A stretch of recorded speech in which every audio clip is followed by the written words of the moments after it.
各位大家好，欢迎收看本周的视频。本周 Minecraft 基岩版更新了 1.2、1.130.26 的预览版本，主要是再次加入了群棋纷争小更新的更多内容，还有一些特性的相关优化。那么这次直接开始正片吧。首先是加入了下界合金马铠，现在所有材质的马铠已经全部凑齐了。这个下界合金马铠可以在锻造台中通过升级钻石马铠而获得，类似之前钻石装备升级到下界合金装备的方法。其中下界合金马铠比其他的马铠更强，拥有19点护甲值和3点盔甲韧性。下界合金马铠也算是虽迟但到的加入进来了。然后还加入了僵尸鹦鹉螺的珊瑚变种，这个会在暖水海洋中代替普通的僵尸鹦鹉螺变种生成，并且从它们的身上可以明显看出僵尸鹦鹉螺身上有珊瑚装饰的纹理。接下来是内容方面的更改了僵尸马刷怪弹的纹理，以匹配僵尸马的新纹理。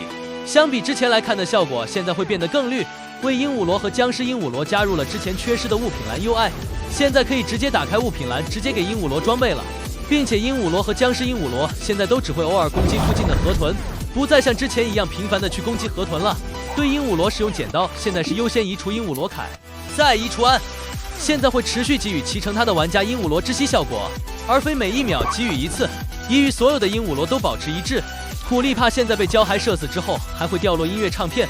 骆驼尸壳现在会在沙漠中自然生成，生成时还会有2个乘客，一个手持矛的尸壳，还有一个胶骸，在水里被骑乘时不再会下沉，以与普通骆驼保持一致。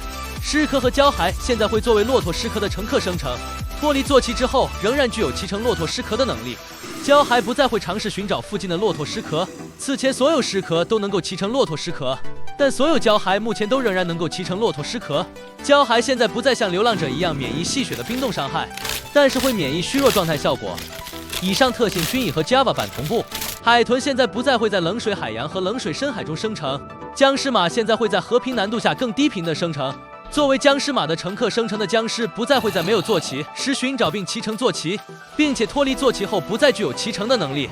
现在相机视角过于靠近或穿过海带时，海带会有半透明的效果。加入了使用新版控制方案时的新摇杆，需要使用 Camera 和 Control Scheme 的命令才可以实现。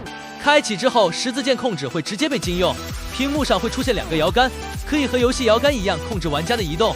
开启十字准心摇杆触控时，另外一个摇杆会呈隐形状态。控制方式基本和使用摇杆和触屏时的差不多。需要注意，这个新触控方案在十字键模式下无法使用。